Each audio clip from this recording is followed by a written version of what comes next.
Hello students, this is Mr. Watson. In class we've been covering maps and topographic maps. In this skill video tutorial I'm just going to show you how to measure distances on a map, and as well I'm going to show you how to calculate the time it's going to take to cover that distance.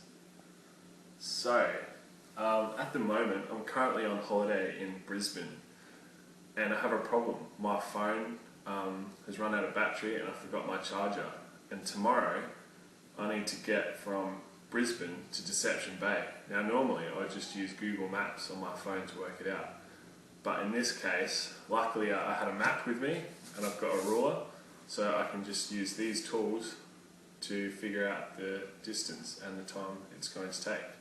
So if you want to come a bit closer and have a look, I'll show you where Brisbane is and Deception Bay. Alright,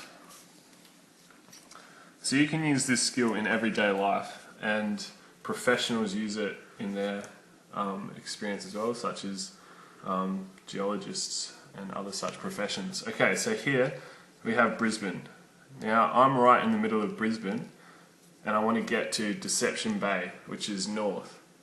Now I'm not too sure how far it is and I need to get there before 10 o'clock.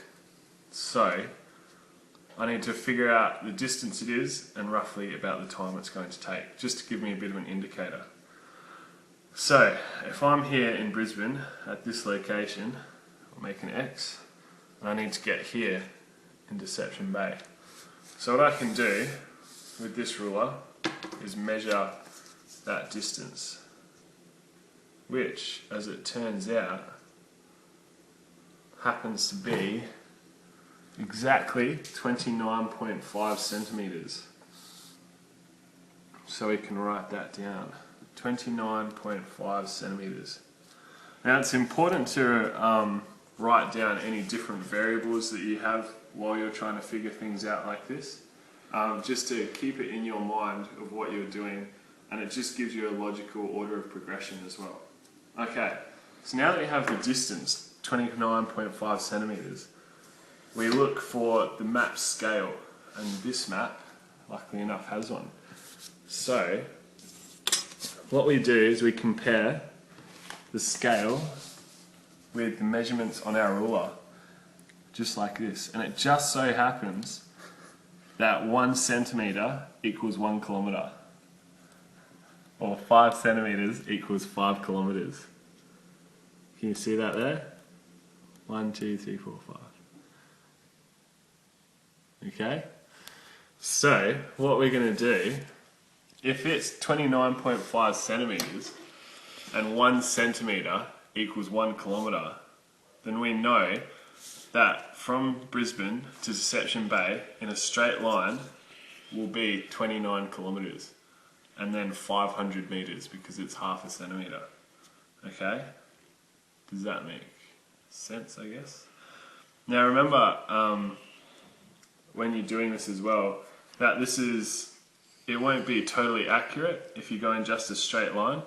If you have another method you can use is to use a string, and using that string you could put that string exactly on the route that you were going to take, which would be this direction, and then once you have the string on that, you mark the string from where it ends and where it begins, and then you can measure that string with the ruler, and that will give you a much more accurate distance, sorry. Okay, so we know now that our distance is 29.5 kilometres.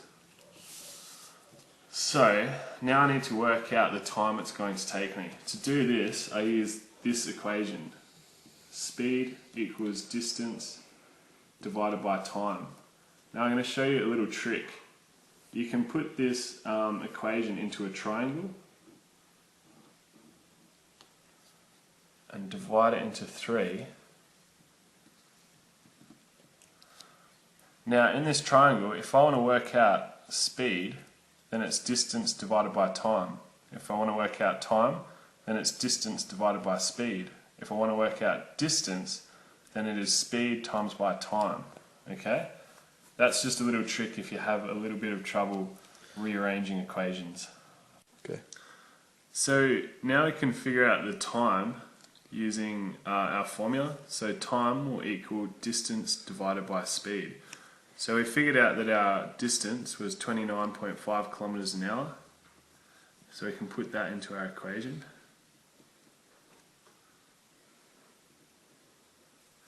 And then we divide it by the speed. Now you could say that I will have an average speed of about 80 kilometers tomorrow, just accounting for the different changes in the speed zones.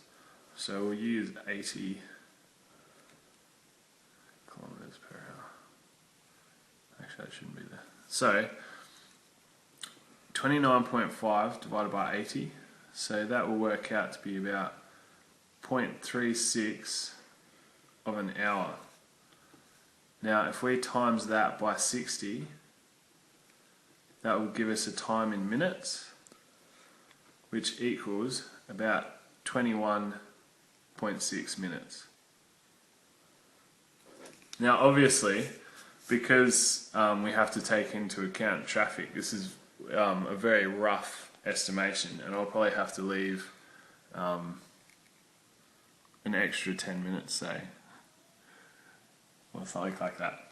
But that gives you just a good idea of how to measure distance on a map, and then how to measure the time it's going to take. Feel free to watch this tutorial as many times as you need, just to get the idea in your head. And remember as well that if you want a more accurate way of doing it, then you can use that string idea. Okay, thanks. I'm going to have fun on my holiday.